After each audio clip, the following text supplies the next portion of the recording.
Magandang araw mga ka-invest. At for today's video, i-discuss ko kung ano ba talaga yung uunahin nating investment. Ano yung pinakamagandang unahin na investment. O residential lot ba, investment, or commercial lot and farm lot. Alright. So unahin na muna natin kung commercial lot or sa commercial lot. Kung commercial lot po kasi yung prefer natin, dapat titingnan natin yung location ng commercial lot. Siyempre, dapat along the highway to. Along the highway. Pag kasi commercial lot mga ka-invest, dapat kinukonsider natin yung makatabi nilang mga establishment. For example, malapit ba siya sa SM Clark? Depende siya sa business na gusto natin. For example, gusto natin ng mga bike shop, ganyan. Dapat doon tayo sa maraming nagbabike or daanan ng mga maraming nagbabike. Or gusto natin mga motor shop, ganyan. Dapat yung maraming nagmamotor, gano'n. At marami siyang advantage, syempre. Pwede mo siyang tirhan, pwede mo siyang going business. Pero, syempre, mas mataas nga lang yung value niya pag commercial na. Mas malaki yung magiging profit natin pag the long run, syempre. Syempre, magiging business yun. Commercial lot, mga ka-invest, dapat consider na natin yung mga katabi nating competitor, syempre. Mas maraming competitor, mas maganda. Pero depende pa rin yan sa yung sa entrepreneur, syempre. Para syempre mas maganda yung labanan. Pwede mo siyang patayo ng bahay tapos negosyo.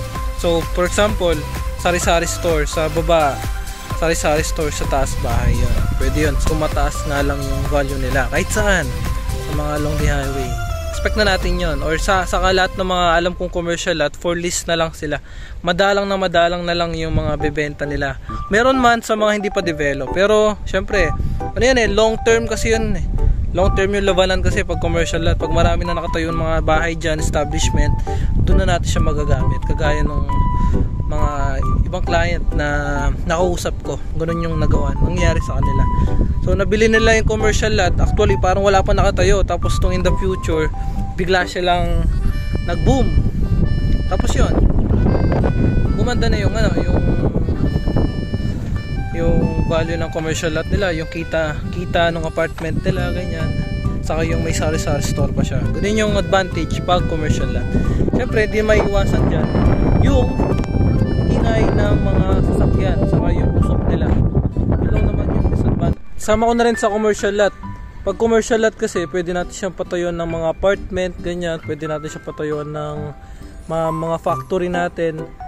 Madami tayong maiisip pag commercial lot. Yung bakit nga ba maganda ring investment yung residential lot? Kasi pag residential lot, yun nga, pwede natin siyang patayuan ng bahay, yan. Bahay, apartment, tapos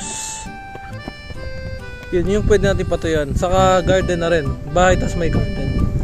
Pag residential lot po kasi, dapat bago tayo bumili ng residential lot, consider natin yung first of all yung location niya, and kung mahaba yung area, kung may mahaba dyan, ganyan.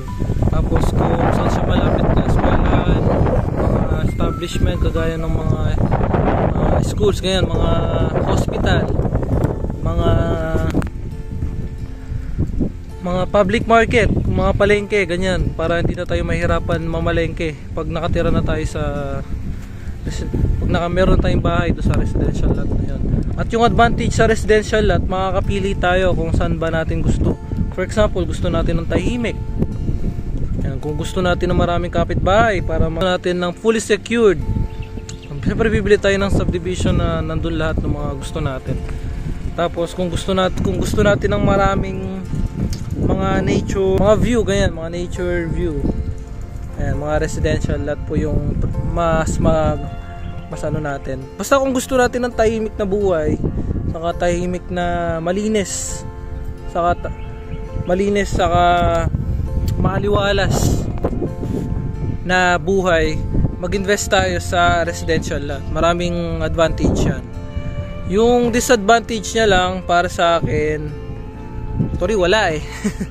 Kasi nagtataas kasi yung value ng residential lot. Kahit saan naman nagtataas, basta consider natin yung location niya. For example, kung malapit ba yan sa mga malalaking establishment ng Clark, ganyan, mga New Clark City, mga airport, yan.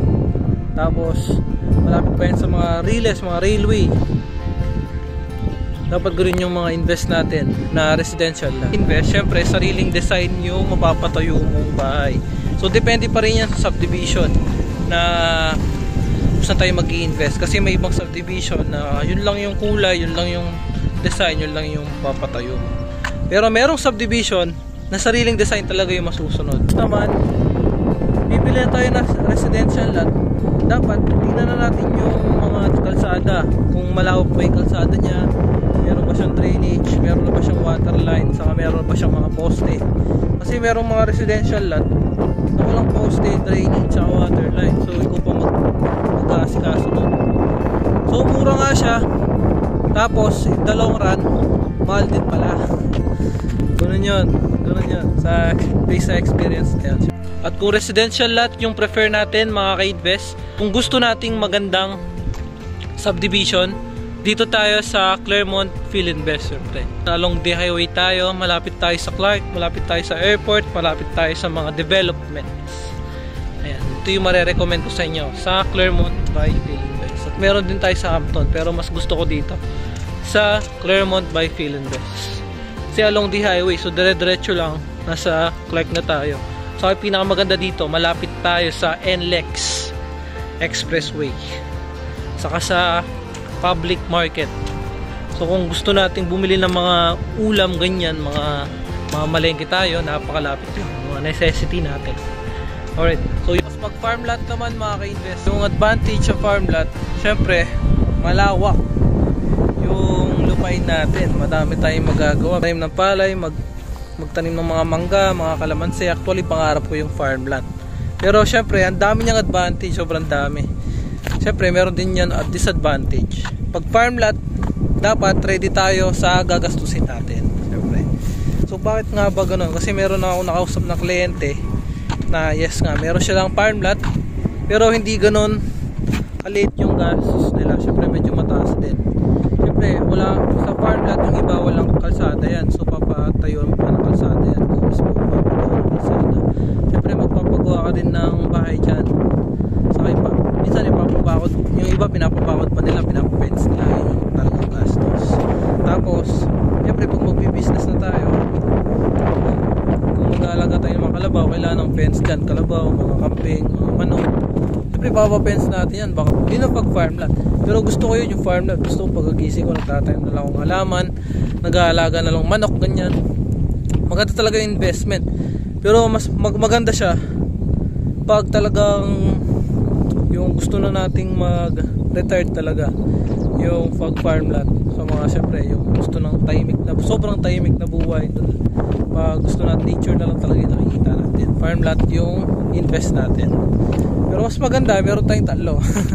Meron tayong commercial lot, residential lot, saka farm lot.